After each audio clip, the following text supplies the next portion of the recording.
ఈనాటి సమావేశంలో భారతీయ జనతా పార్టీకి సంబంధించినటువంటి శాసనసభ్యులు పాయల్ శంకర్ గారు, సూర్యనారాయణ గుప్తా గారు, రాకేష్ రెడ్డి గారు మీడియాను ఉద్దేశించి మాట్లాడతారు. ఈ సమావేశంలో బీజేపీ రాష్ట్ర కార్యదర్శి డాక్టర్ ప్రకాష్ రెడ్డి గారు, అధికార ప్రతినిధి ఎన్వి సుభాష్ గారు, వెంకటరెడ్డి గారు, ఉమారాణి గారు పాల్గొంటున్నారు. నేను సోలంకి శ్రీనివాస్, బీజేపీ అధికార ప్రతినిధి.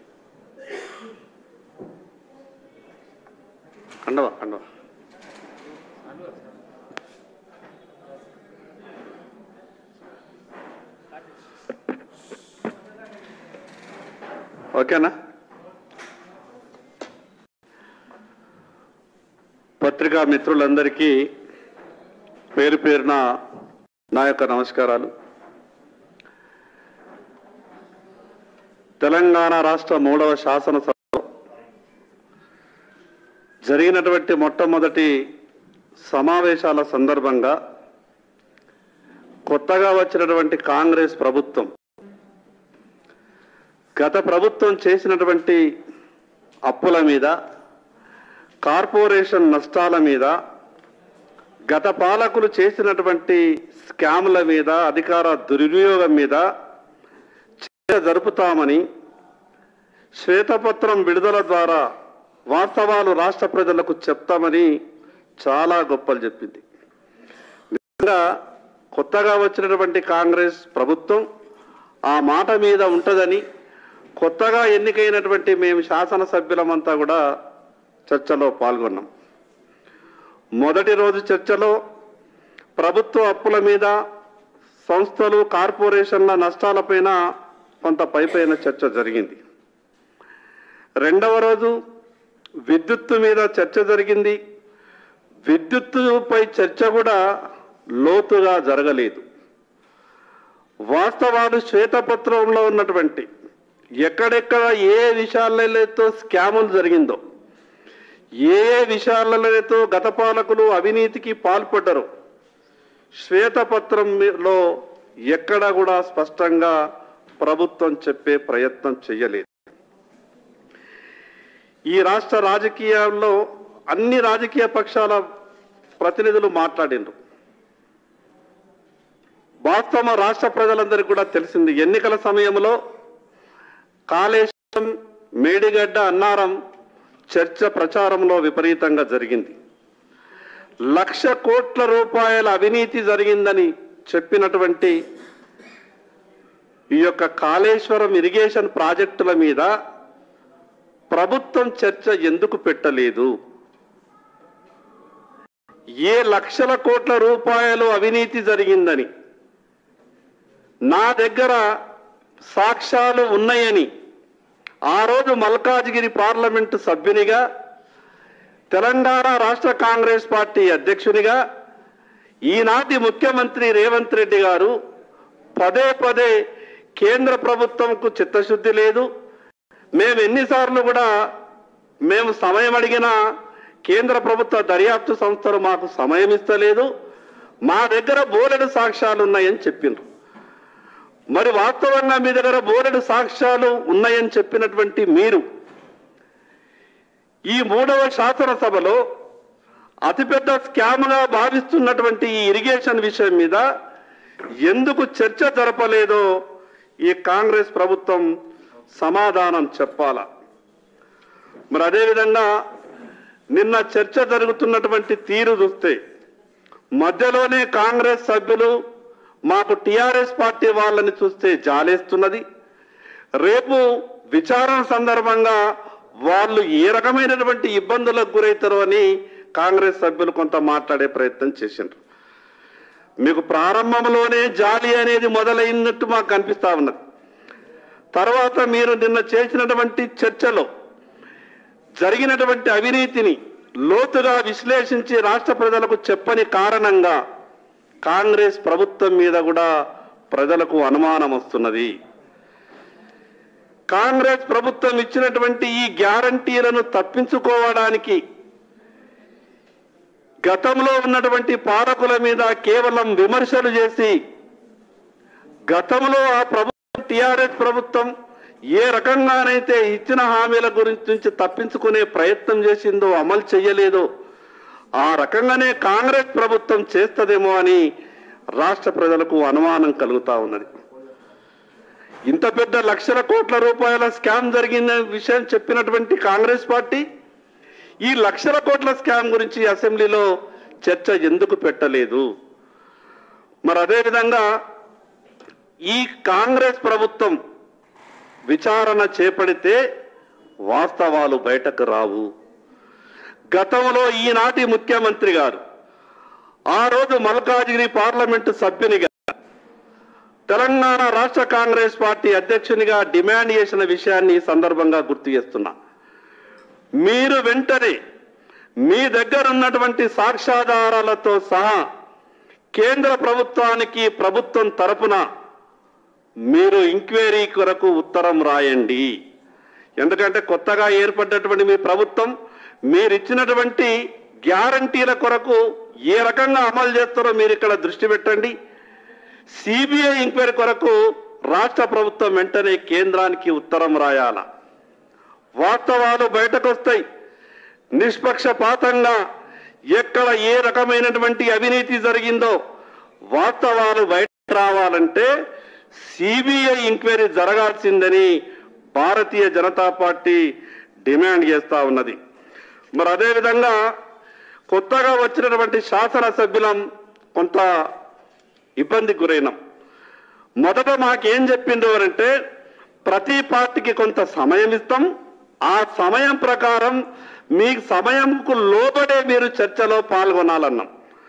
మేము కొత్తగా ఎన్నికైనటువంటి సభ్యులం కాబట్టి సభ నియమాలను పాటించి మాకిచ్చినటువంటి సమయానికన్నా 1 నిమిషం ముందే మా ప్రసంగాన్ని ముగించినాం. మరదే 7 శాసనసభ్యులు ఉన్నటువంటి ఎంఐఎం పార్టీ 2 గంటలు మాట్లాడినా వాళ్లకు సభా నియామకాలు, వాళ్లకు సభా రూల్స్ వాళ్లకు వర్తించవా? ప్రభుత్వం ఒక్కసారి ఆలోచించాల. అనేక సందర్భాల్లో శాసనసభ వ్యవహారాల మంత్రి దృష్టికి నేను తీసుకెళ్లిన 8 మంది శాసనసభ్యులు ఉన్నటువంటి భారతీయ జనతా పార్టీకి ఎందుకింత వివక్ష? 7 శాసనసభ్యులుండి ఈ రాష్ట్ర అవసరాలు కాకుండా కేవలం ఒక వర్గానికి సంబంధించిన మాటలు మాట్లాడితేనే గంటల తరబడి అవకాశం ఇస్తారు. ఇదెక్కడి సాంప్రదాయమని శాసనసభ వ్యవహారాల మంత్రి గారిని కూడా మేము అడగడం జరిగింది. చివరగా ప్రభుత్వం చిత్తశుద్ధిని చాటుకోవాలా? అదేవిధంగా మేము అడిగినటువంటి ప్రశ్నలకు ఎక్కడా ప్రభుత్వం సమాధానం చెప్పలేదు. మీరు 200 యూనిట్లు ఎప్పటి నుంచి ఫ్రీగా ఇస్తారు అనంటే రాష్ట్ర ప్రభుత్వం నుంచి సమాధానం రాలేదు. మరి అదేవిధంగా ఈ జరిగినటువంటి అవినీతిని ఎందుకు డీటెయిల్గా శ్వేతపత్రంలో ఇవ్వలేకపోయిండు అనంటే దాని మీద రాష్ట్ర ప్రభుత్వం సమాధానం లేదు. అంటే ఈ విషయాలన్నీ వాస్తవాలు బయటకు రావాలంటే ఖచ్చితంగా సిబిఐ ఎంక్వైరీ జరగాల్సిందే. మరి అదేవిధంగా లక్షల కోట్ల రూపాయలు కేంద్ర ప్రభుత్వం నుంచి సాయం తీసుకొని నరేంద్ర మోడీ గారు ఈ రాష్ట్రానికి చేసినటువంటి సాయాన్ని గత పాలకులు చెప్పే ప్రయత్నం చేయలేదు. కొత్తగా ఏర్పడినటువంటి ఈ కాంగ్రెస్ ప్రభుత్వం కూడా చెప్పే ప్రయత్నం చేయలేదు. ఒక పక్క మాట్లాడుతారు ఈ రాష్ట్ర ముఖ్యమంత్రి గారు, మేము భేషజాలకు పోము, ఇక్కడ ఉన్నటువంటిది ప్రజల ప్రభుత్వమే, ఢిల్లీలో ఉన్నటువంటిది ప్రజల ప్రభుత్వమే, ఈ రాష్ట్ర ప్రయోజనాల కొరకు ఢిల్లీకి వెళ్తాం, మోడీ గారి దగ్గరికి వెళ్ళి కూడా మేము సహాయ సహకారాలు తీసుకుంటామని మాట్లాడతారు. చాలా సంతోషం. మరి మీరు ఎప్పుడైతే ఆ మాట మాట్లాడుతున్నారో మోడీ గారు చేసినటువంటి వాస్తవాలు కూడా సభలో మీరు చర్చకు పెట్టాలి కదా. మోడీ గారు చేసినటువంటి కేంద్ర ప్రభుత్వం చేసినటువంటి లక్షల కోట్ల రూపాయలు ఈ రాష్ట్రానికి సాయం చెప్పినటువంటి విషయాన్ని కూడా సభలో చర్చకు పెట్టాలి కదా. మరి అదేవిధంగా ఇంకొక మాట, టిఆర్ఎస్ పార్టీ ఎప్పుడు కూడా ఒక కుట్రతో ఈ రాష్ట్రంలో ఉప ఎన్నికలు ఎక్కడ జరిగినా భారతీయ జనతా పార్టీ మీద ఒక అక్కతుండే. అదేమంటే కేంద్ర ప్రభుత్వం రైతులకు మీటర్లు పెట్టమన్నదని, మీటర్లు పెట్టి మీ దగ్గర డబ్బులు వసూలు చేయమన్నదని, భారతీయ జనతా పార్టీ విధానం ఇది అని మమ్మల్ని బదనాం చేసే ప్రయత్నం చేసిండ్రు. మేము చెప్పినాం నిన్న, పక్క రాష్ట్రంలో మీటర్లు పెట్టింది కదా, మరి రైతులకు ఉచిత కరెంట్ ఇస్తున్నారు కదా, దాని మీద ఏంటిది మీ వైఖరి అంటే వాళ్ళు ఏం మాట్లాడలేదు. స్వయాన ఈ రాష్ట్ర మంత్రి గారు ఉత్తమ్ కుమార్ రెడ్డి గారికి ధన్యవాదాలు బీజేపీ తరఫున, ఎందుకంటే వాళ్ళు నిండు శాసనసభలో వాస్తవాలు చెప్పిండ్రు. హరీష్ రావు గారు, కేసీఆర్ గారు, కేటీఆర్ గారు మాట్లాడిన మాటలు తప్పు అని ఈ మాట మేమనలేదు, మేమైతే ఎప్పటి నుంచో చెప్తున్నాం. కానీ కొత్తగా ఏర్పడినటువంటి కాంగ్రెస్ ప్రభుత్వంలో ఉన్నటువంటి ముఖ్యమైనటువంటి మంత్రివర్యులు ఉత్తమ్ కుమార్ రెడ్డి గారు గొప్ప విషయాన్ని చెప్పిండ్రు. వారు ఏమన్నారనంటే, ఆ యొక్క విద్యుత్తుకు సంబంధించినటువంటి కమిటీలో నేను సభ్యుణ్ణి, ఎక్కడా కూడా కేంద్ర ప్రభుత్వం రైతులకు మీటర్లు పెట్టి డబ్బులు వసూలు చెయ్యమని చెప్పలేదు, మీరు అబద్ధం మాట్లాడుతున్నారు అని నిండు శాసనసభలో ఉత్తమ్ కుమార్ రెడ్డి గారు చెప్పిండ్రు. ఇప్పుడైనా టిఆర్ఎస్ పార్టీకి బుద్ధి రావాలా. ఈ రోజు ప్రభుత్వం తరపున ప్రభుత్వంలో ఉన్నటువంటి పెద్దలు వాస్తవాలు చెప్పిండ్రు. రాజకీయాలు ఏమైనా నిండు సభలో ఉత్తమ్ కుమార్ రెడ్డి గారు వాస్తవాలు చెప్పిండ్రు కాబట్టి టిఆర్ఎస్ పార్టీ, అదేవిధంగా హరీష్ రావు గారు, కేటీఆర్ గారు భారతీయ జనతా పార్టీకి రాష్ట్ర ప్రజలకు బేషరతుగా క్షమాపణ చెప్పాలా. మేము భారతీయ జనతా పార్టీపై చేసినటువంటి ఆరోపణలు నిరాధారమైనటువంటి ఆరోపణలు అని ఈ రోజైనా కనీసం బుద్ధి తెచ్చుకొని రాష్ట్ర ప్రజలకు క్షమాపణ చెప్పాల్సిందిగా భారతీయ జనతా పార్టీ తరఫున డిమాండ్ చేస్తున్నాం.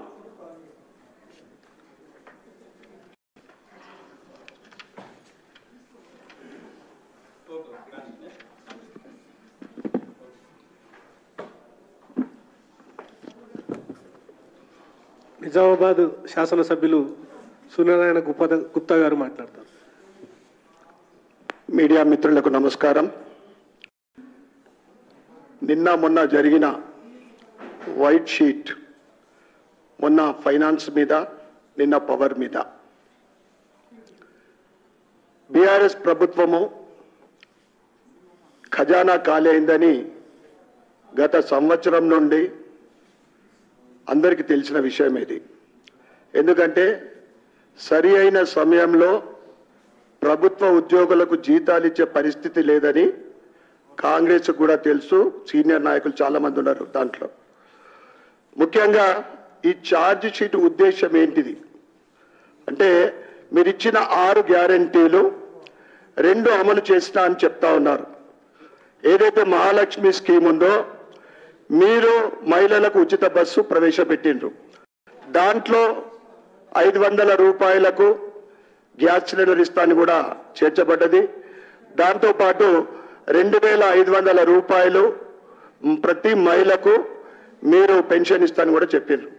అయితే ఇది మహాలక్ష్మి స్కీమ్ మీరు పూర్తిగా అమలు చేయనట్లే. ఇక ఏదైతే రాజీవ్ ఆరోగ్యశ్రీ స్కీమ్, ఏదైతే హెల్త్ స్కీమ్ ఉందో, దాంట్లో కేంద్ర ప్రభుత్వ వాటా ఎక్కువ శాతం ఉన్నా కానీ నరేంద్ర మోడీ గారి ఫోటో పెట్టకపోవడం అనేది మేము భారతీయ జనతా పార్టీ ఆబ్జెక్ట్ చేస్తూ ఉన్నాం. అది ఎట్లా ఉందంటే, ఒక సినిమా వాల్ పోస్టర్ మాదిరి సీఎం రేవంత్ రెడ్డి గారి ఫోటో ఉండడం, నరేంద్ర మోడీ గారి ఫోటో లేకపోవడము, దాన్ని భవిష్యత్తులో మీరు చేర్చాలని మేము డిమాండ్ చేస్తూ ఉన్నాం. దాంతోపాటు మరి మీరు 100 రోజులు, ఆల్రెడీ 15 రోజులు గడిచిపోయింది అనుకుంటా, మీరు మిగతా 4 గ్యారంటీలు ఏదైతే మహిళలకు ఇల్లు లేని వారికి ఇందిరమ్మ ఇల్లు, 4000 రూపాయల పెన్షను, రైతులకు ఒకే దఫా 2 లక్షల రుణమాఫీ, ఇవన్నీ మీరు ఇచ్చిన హామీలు ఏవైతే ఉన్నాయో, మరి నిన్న మొన్న జరిగిన ఫైనాన్స్ స్టేటస్ చూపెట్టి ప్రజలకు మీరు ఏం చెప్పదలుచుకున్నారు? తప్పకుండా ఆ స్కీములు మీరు చెప్పిన సమయంలో అమలు చేయాలని మేము డిమాండ్ చేస్తూ ఉన్నాం. ఇంకొక విషయం ఏంటంటే, అక్బరుద్దీన్ ఓవైసీ గారు సమయం చిక్కినప్పుడల్లా, అవకాశం దొరికినప్పుడల్లా భారతీయ జనతా పార్టీ పైన అక్కచ్చు కక్కుతా ఉన్నాడు. ఏబీవీపీ అని, ఆర్ఎస్ఎస్ అని, ఆదాని అని.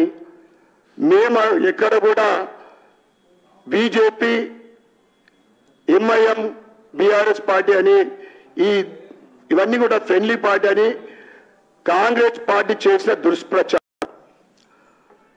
ఏదైతే ఆయన ముస్లింల గురించి మైనార్టీల గురించి మాట్లాడినా కేవలము ఎంఐఎం మతతత్వ పార్టీ అని నిన్న పూర్తిగా తేలిపడ్డది. భారతీయ జనతా పార్టీ ఒకే పార్టీ, దేశంలో సెక్యులర్ పార్టీ, అన్ని మతాలకు అన్ని వర్గాలకు సమానంగా చూస్తున్న పార్టీ భారతీయ జనతా పార్టీ. ఆయన మైనార్టీల గురించి, ముస్లిం సోదరుల గురించి నేను ఏదైనా త్యాగం చేయడానికి సిద్ధమని చెప్పింది చాలా సంతోషము. అదేవిధంగా మెజార్టీ ఉన్న ఈ తెలంగాణ రాష్ట్రంలో హిందువులు కూడా ఒకసారి ఆలోచించాలని నేను హిందూ బంధువులందరికీ కూడా కోరుతా ఉన్నా. తప్పకుండా Bharatiya Janata party secular party అని చెప్పడం జరిగింది. అందరి గురించి మాట్లాడే పార్టీ, అన్ని సమానంగా. ఎందుకంటే సబ్కా సాత్, సబ్కా వికాస్, సబ్కా విశ్వాస్ అనే నినాదంతో ముందుకు సాగుతా ఉంది. కనుక మరి ఒక్కసారి ఈ 6 గ్యారంటీలు తప్పకుండా అమలు చేయాలని మేము డిమాండ్ చేస్తా ఉన్నాం. ఆర్మూరు శాసనసభ్యులు రాకేష్ రెడ్డి గారు మీడియాను ఉద్దేశించి మాట్లాడతారు. ముందుగా మీడియా మిత్రులకు నా యొక్క నమస్కారం. ఈరోజు ఈ 2 రోజుల నుంచి ఏదైతే అసెంబ్లీ సమావేశాలు జరుగుతున్న శ్వేతపత్రం ఉందో, ఇదంతా ఒక ప్లానెడ్గా ప్రజలని ప్రిపేర్ చేయడానికి గత ప్రభుత్వము ఒక చిప్ప ఇచ్చిపోయింది. ఆ చిప్పని ఎలా చూపించాలి, సినిమా స్కోప్లో చూపించాలా అంటే ప్రజల్ని ఒక మానసికంగా ప్రిపేర్ చేస్తున్నారు. ఇది ఇప్పుడున్న ప్రస్తుత ప్రభుత్వంలో ఉన్న పెద్దలు కావచ్చు, అందరూ చాలామందికి ఈ విషయం తెలుసు.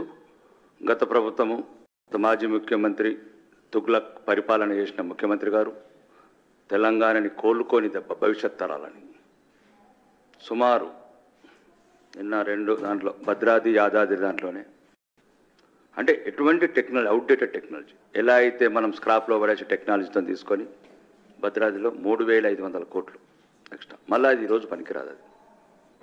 అది రెండోది యాదాద్రిలో సుమారు 10,000 కోట్లు, మళ్ళీ 30 సంవత్సరాల వరకు every year 800 crores for coal, 24,000 కోట్లు. అంటే మొత్తం అందరికి అన్నీ తెలుసు. ఈరోజు దగాపడ్డదంతా తెలంగాణ ప్రజలు, తెలంగాణ యువత. దయచేసి ఈ ఆటలన్నీ కట్టిపెట్టండి. ఇంకా జరిగిన ధ్వంసాన్ని, విధ్వంసాన్ని పూర్తి చేయాలంటే అందరూ, అన్ని పార్టీల వారు ఐకమత్యంగా ఉండి ఏదైతే 1,400 మంది బిడ్డలు ఆత్మార్పణ చేసుకున్నారో ఈ 6Gలు ఏమంటారు, 6 గ్యారెంటా, 8 గ్యారెంటా, 18 గ్యారెంటా, ముఖ్యంగా ప్రధానంగా తెలంగాణ కోరుకున్నది యువత, ఉద్యోగాలు. దయచేసి ప్రాధాన్యత క్రమంలో ముందు యువతకు ఉద్యోగాలు ఇవ్వండి. ఒక స్పెషల్ వెహికల్స్ టాస్క్ ఫోర్స్ ఏదైతే February 1 నాడు మెగా డిఎస్ చేస్తామన్నారో అది వేయండి. మిగతా 2 లక్షల ఉద్యోగాలు ఇమ్మీడియట్లీ విత్ ఇన్ 3 monthsలో కంప్లీట్ ఆల్ పార్టీస్తో ఒక కమిటీ క్రియేట్ చేసి ఒక డైనామిక్ ఆనెస్ట్ ఆఫీసర్స్ని ఒక కమిటీకి ఏర్పరిచి ఈ 3 నెలల మాత్రం ఫస్ట్ మీరు 2,50,000 మంది బిడ్డలకు ఉద్యోగాలు ఇవ్వండి, తెలంగాణ బిడ్డలకు. రెండోది 10 సంవత్సరాల నుంచి ఒక పేదవాడికి ఇల్లు కట్టకుండా, మా ఉదాహరణకు మా నియోజకవర్గంలో ఇంతవరకు 80 ఏళ్ళకి ఇల్లు కట్టలేదు, ఒక పెన్షన్ ఇవ్వలేదు, ఒక రేషన్ కార్డు ఇవ్వలేదు, ఒక టీచర్ని రిక్రూట్మెంట్ చేయలేదు, ఒక స్కూల్ని రిపేర్ చేయలేదు. అన్ని వ్యవస్థలు ధ్వంసం చేశారు. విద్య, వైద్యం, ఉపాధి అన్ని వ్యవస్థల్ని. ప్రాధాన్యత క్రమంలో ముందు పేదవాళ్ళకి ఇల్లు కట్టించండి. చాలు ఇక ఈ శ్వేతపత్రాలు చూసుకోవడానికి, రాసుకోవడానికి కూడా పనికిరావు. ఉన్న అప్పులు ఏమిటి పోవు, ఆదాయం ఎలా పెంచుకోవాలి, ఈ వనరులు ఎట్లా సమకూర్చుకోవాలి, ఈ విద్యార్థులకు ఎలా ఇమ్మీడియట్లీ ఉద్యోగాలు ఇవ్వాలి, పేదవాళ్లకు ముందు ప్రాధాన్యత క్రమంలో ఇల్లు కట్టివ్వాలి. మా ప్రభుత్వం కూడా, సెంట్రల్ ప్రభుత్వం, మా కిషన్ రెడ్డి గారు రాష్ట్ర అధ్యక్షులు చెప్పినట్టు ప్రధానమంత్రి ఆవాస్ యోజన కింద ఎన్ని లక్షల ఇళ్ళు అయినా మీరు ప్రపోజల్స్ పంపండి, మేము సెంట్రల్ గవర్నమెంట్ రెడీగా ఉన్నామని. కాబట్టి దయచేసి ఈ దీని మీద ముందు ఉపాధి, ఎందుకంటే తెలంగాణ ఏర్పడ్డదే ఉద్యోగాల గురించి, ఏదో పారిశ్రామికవేత్తల గురించో లేకపోతే ఆ మాఫీ తర్వాత వేయండి. ఫస్ట్ పిల్లలకు మాత్రం కంపల్సరీ ఉద్యోగాలు ఇవ్వండి. ఇంకా ఆటలు కట్టి పెట్టండి. ఇంకా అన్నగారు అన్నీ చెప్పారు కాబట్టి దయచేసి రాష్ట్ర ప్రభుత్వానికి నా యొక్క ప్రత్యేక రిక్వెస్ట్ ఏంటంటే, ఈ పిల్లలు రోజు రోజుకు నిరాశ చెందుతున్నారు. యువతనే దేశ భవిష్యత్తు. ప్రవళిక లాంటి సంఘటనలు, ప్రవీణ్ నాయక్ సంఘటనలు ఇంకా పునరావృతం కాకూడదు ఈ రాష్ట్రంలో. ప్రతి మేధావి వర్గం, ప్రతి రాజకీయ పార్టీలు అందరూ కూడా ముందుగా ఆలోచించాల్సింది ఈ రోజున్న నిరుద్యోగ యువత గురించే. ముందు ఉద్యోగాలు ఇవ్వండి, తర్వాత ఇల్లు ఇవ్వండి, తర్వాత మీ ప్రాధాన్యత కార్యక్రమంలో ఏమేమి ఉన్నాయో మేనిఫెస్టోలో అవి అమలు చేసుకుంటూ పోండి. ఓకే, బోలో భారత్ మాతాకి.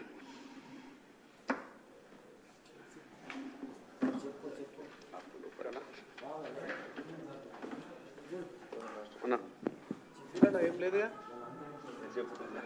వాళ్ళకి తెలుసు కదా మా అంతా ఇప్పుడే. ధన్యవాదాలు.